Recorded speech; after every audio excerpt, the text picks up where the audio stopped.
Hello, how are you? I just woke up from a nap. This is, I think, my third nap that I've taken since my children were born, and I'm feeling a lot better.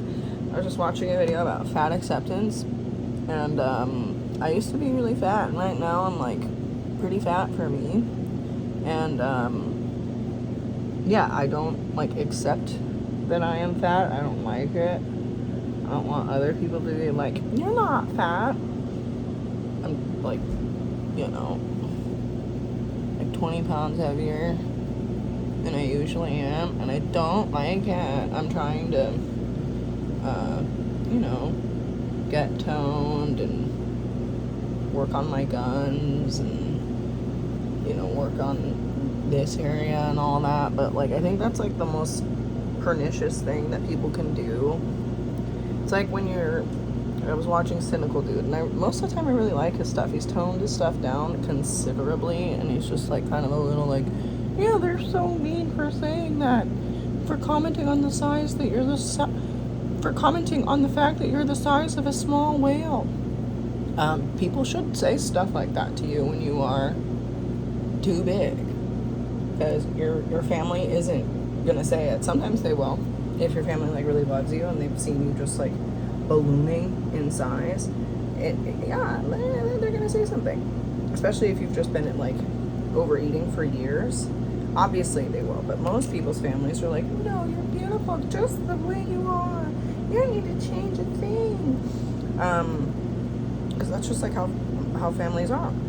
And again, the exception is if you've just been stuffing your face for years and your parents are like, hey, you're eating me out of house and home. Like, can you fucking slow it down on the Pringles, bro? Like, there's a way to be able to deliver information without being, like, offensive. But when you know you're doing something that you shouldn't be, anything will offend you. Like, no matter how it's delivered, you're gonna be like, wow, that was so rude. I can't believe you said that. And it just pisses me off that Cynical is, like, just trying to be, like, too nice. Because he used the example of, you know, like, why get sober? How is it going to help somebody else if I get sober? You're going to help them by showing them that there is a way out, that there is a way to be able to live their life differently. There's another way to conduct themselves that doesn't involve them, like, wearing their feelings on the outside. It's not that complicated. When I first got sober, you know, I think it'll be like 14 years this year, next month, something like that. Off of my drug of choice, as people say, in rehab or whatever.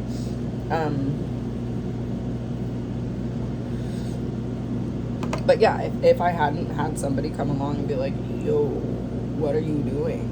Instead of people just being like, yeah, let's party. This is so cool. Nobody ever wants to get shit canned with me. Wow, they're so cool. Like, I don't think people realize how much other people will enable bad behavior until they've, like, been in that situation themselves. And it's really hard when you have, like, a bunch of, like, addicts, which that's what I look at. Food addiction is no different than, like, alcoholism or being addicted to drugs. This one's empty.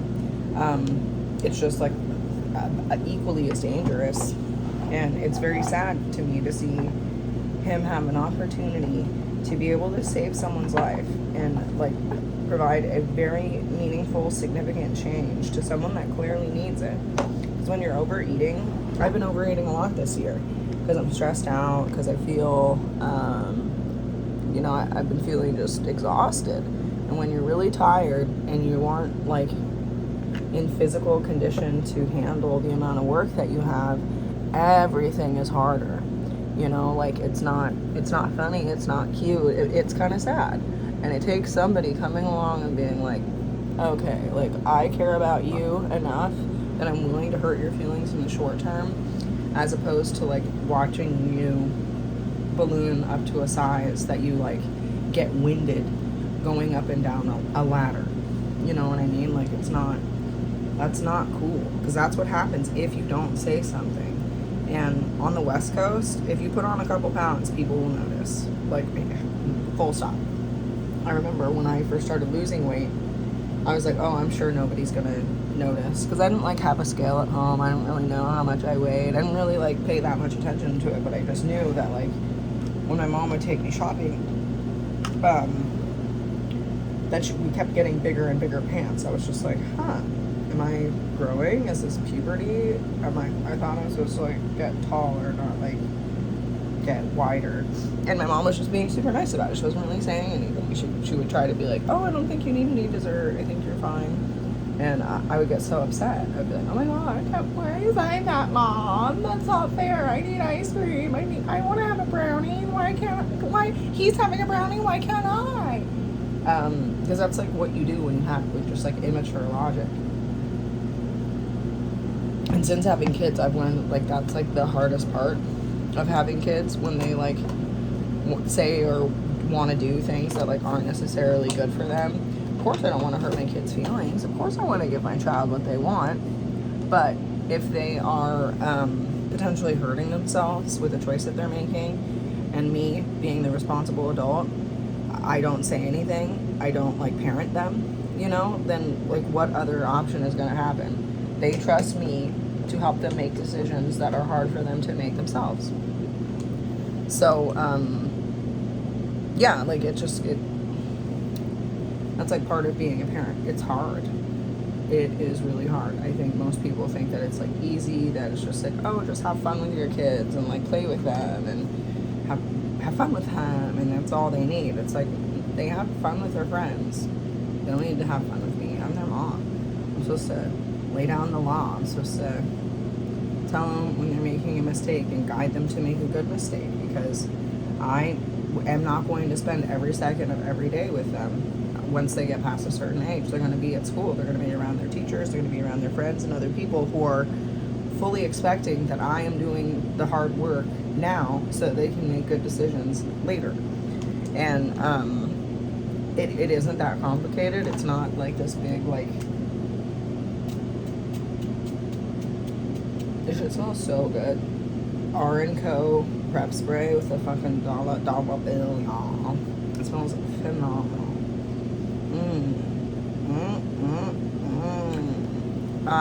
So yeah, like it's tough for your kids to like get big, and for them to like go to daycare and go to school and like have their little friends, and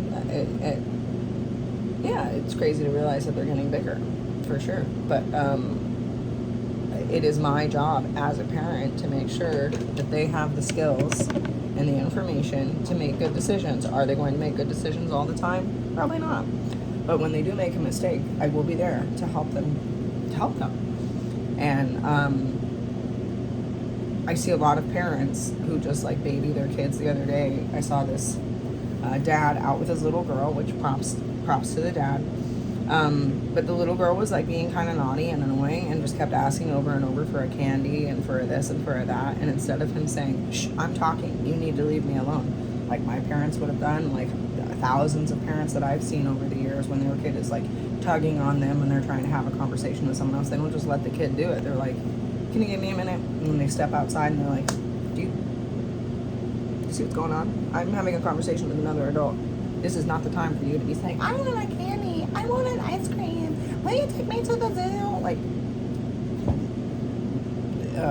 read the room, kid. Because otherwise they're going to be one of those people, if you don't give your kids this information now, later when they do the same annoying thing and they haven't gotten any pushback, they're going to be so confused. They're like, what, you've tolerated this behavior from me, why is it a problem now? You didn't tell me, why didn't anyone tell me? So it just frustrates me unbelievably to see kids doing something shitty and obnoxious, and instead of their parents being like, make me kick you in the bathroom, they're just like, oh, it's totally fine. Oh, sure, honey. Let me get you candy. Let me get you a popsicle. Let's have a good time. I was just coming to spend money on my car that you drive in. But shut it. Yeah, it's fun time all the time. Adult life is not fun time all the time. Adult life is work. Adult life is hard. Adult life is you work 8 hours, you get like 2 15-minute breaks, and you deal with it. You're like, okay, I'm at work. This isn't. I make it fun. It's not supposed to be fun by design. If you want to have a fun job, work in an amusement park. It'll be fun, but it's still the same thing. You still are expected to be responsible and mature and focused on your job, not just like dilly-dallying. I don't understand. It seems like most people's parents, this is just a poor people thing, because where I'm from, most people have money, and when they have time to have fun, they're having fun, but when they're working, and you better not fucking fuck with me, because I'm at work right now. And if you like those fancy shoes that you wear and all of the fancy food you like to eat, you better fucking fuck off and let me do my job. And it was just really annoying. Like, I was having a bunch of conversations online yesterday with different people, and like, oh wow, you got spanked? You must have been abused. Like, the alternative is you are shitty. You meet someone that isn't going to be as tolerant of your bullshit as your parents are, and they'll call the cops, and then you go to jail, and then you're going to be around a bunch of other people who have never heard no, they've never had to like act right, they've just gotten to just run around and be crazy. And wealthy people don't do that. They don't play like that. There's a certain decorum that is expected. There's a modicum of behavior that you are expected to maintain. Try going to a beach party with a bunch of wealthy people and just show up acting like an asshole and watch them ask you to leave. Because it is not complicated. You want to come to my party, hang out with me and my friends, you better have your shoes on and, just be fucking cool, bro. Yeah, but that's what happens when people have to work hard for what they want. There is an expectation that you are going to like act right when you are out in public settings. And if it's like too cheap to live, or there's like no real standard that's maintained for anybody, then I think it's just not good. I fully understand why all of the adults that I interacted with growing up shushed me, told me, your mother's talking, you better listen, and you better be quiet until she asks you a question. And if you have a question that you cannot wait to have answered, you say, excuse me, mother, I have a question. And you go from there. When I was a kid, I did not enjoy I did. I loved being around, because not every older person is going to be like, parenting you. But most of the people that I grew up with, they did not play. There were not a lot of little kids around, and they don't see their grandkids very much. So when I would be, hello cat, when I would go to the store with my mom and I would be running around acting crazy, there was not one person that saw me acting crazy and was like, I don't want to say anything, I don't want to be rude. They were like, the hell are you doing? You better follow your mother or there's going to be problems. I know your teacher. And it was good for me, because sometimes as a kid you're like, oh, my mom's not gonna, she doesn't mind. I run this show. I do whatever I want. It don't matter. And until another adult sees you running amok, and they're like, not today, and not tomorrow either. You better go find your mother, or I'm going to call the police. No.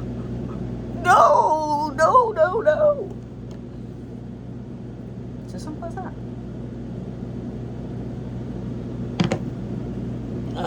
So yeah, I'm really grateful to all the people that I grew up with, and I'm really grateful that I grew up in a retirement community, because they did their work, they had their kids, they have their grandkids, they see them a couple times a year.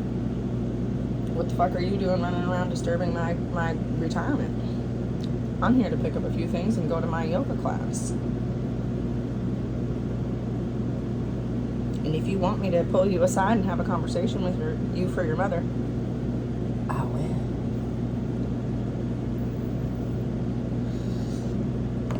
Especially having older teachers. Ooh, I didn't want them having a conversation with me about nothing. I was like, okay, no. Sorry, Mom. I'm sorry, Mom. And you just sheepishly walk behind her because you're like, I don't want them telling me about how their family survived World War II or World War I, or they were in a concentration camp. And okay, I'm sorry for being annoying. I won't do it again. And that's it, you know. This video has become my cat just sitting in front of the camera. Hey, can I get you to like move over, buddy? Don't make me call Miss Claudia. Don't make me call Miss Eugenie.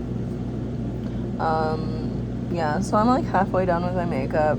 I got these like eye patches from Dr. Malaxin, and I can wear them at work. You can't like really see them unless you're like right up on my face, which is cool. So I'm gonna switch sides and apply makeup to the other side. But yeah, I was just really frustrated that normally I can count on Cynical to like be reasonable. I haven't watched his videos in a while, and I was very frustrated to see that he was like, yeah, when people say that you're fat, they're just mean. Like, no, they're not. The fuck are you talking about, bro? If people hadn't like noticed that I had gained weight or that I was getting fat, probably would have just kept getting fat. And that's just like seems to be like a regional difference, because everyone in Arizona is like super fit. And something that I've noticed since I've like started getting out and about more, there's just like a lot of really fat people here, and I think it's just from the same sort of thing I was just talking about, where like people don't want to be rude, they don't want to like comment on the fact like, oh wow, you put on a couple pounds. Like, you know, not every conversation that you have with someone else is going to like be them complimenting you and saying like, oh my god, you're so pretty, oh my god, you're so cool. Like, it is ridiculous to assume that every interaction with someone else is going to be that way, especially if you're just like piling on weight. But again, I grew up in a community of people who are very conscious of their weight, and they are aware that like, oh wow, my words have power. I can help save someone's life. It's harder to see changes in yourself because you see yourself all the time. And it is totally important for other people to get involved and be like, oh hey, you look good, but it definitely looks like you put on some weight. What have you been eating? And it doesn't have to be like this like stressful thing where you get your feelings hurt and you're like, oh my god, you're so mean. Like, what, bro? I'm sorry, what, bro? Whoa, look at that long hair. I get this one hair that like is just so long. That's fucking long. I wish. Yeah, I kind of let my eyebrows just like get longer and just do whatever they want. Because they look good. Rather than them being too thin and having to like apply like, you know, make them look thicker, I just let them grow out and then they just kind of look however they look. So that's cool. I've also noticed a lot of people getting like all mad about petroleum products. I put petroleum jelly on my eyes for like as long as I can remember, and this last year I haven't done it as much. My eyelashes have been greatly affected. I've also slept in makeup a lot more than usual. I used to do it a couple times a week, but I would be so careful to just sleep on my back. But I also wasn't like exhausted, tired. Back then I was tired, but not like exhausted, tired. Taking care of kids is the hardest job that you can have. It's very high stress. It's very high reward, but you know, the only thing that I can really compare it to is like, you know, taking care of baby chicks like right as they hatch, because the whole time you're like, oh god, oh god, oh god, I have to keep them alive, I have to keep them alive, I have to make sure they get enough food, and their little you know, warmer is clean and nothing catches on fire. And like, little kids have little to no self-preservation skills, so they'll just like try to do dangerous stuff all the time, and it's your job to stop them from doing dangerous stuff. And yeah, oh my god, I don't want to stop my kid from jumping off of their high chair, but oh, okay, they want to do it, well, I should let them do it. Like, bro, shut the fuck up. No, you're not gonna let your kid just like leap off of dangerous heights because they're like exploring and it's so fun. Like, come on. It's the same thing when you are watching somebody put on weight and you just like don't say anything because you don't want to be rude. What's rude is talking about them behind their back. That's what's rude. A loving thing is to talk to someone to their face and be like, maybe you should not eat a bagel with 4 cream cheese every morning. Have you thought about that? And in the moment, if they're like a spoiled brat, they might be like, oh my god, I can't believe you said that to me, you're so rude. No one really wants to deal with that, but I also, like, I can't tolerate feeling like, oh, I could have said something, I could have helped them, and I didn't. And that's the great thing about, you know, living and working with older people, because they're like, I'm not gonna just sit idly by and not say something when I know that I could help this person. I might offend them, but I'd rather offend them a little bit now than, you know, 10 years down the line when they've put on 100 pounds and they're just like, oh shit, I wish someone would have said something to me. So, you know, experience is probably one of the best teachers out there, but a kind, honest word that is said without malice is, you know, definitely the next best teacher for sure. Or maybe the first best teacher. You don't have to experience something bad to know it's bad. You don't have to get to like 400 pounds and be like, well, I don't ever want to lose weight. Like, you sound like a 6-year-old with money. And that's like what the problem is with most people. When they start to get money, they're just like, oh cool, I'm gonna spend all my money on food. Like, what the fuck, bro? Why? Oh my god, it cannot be 3:45. I have to go.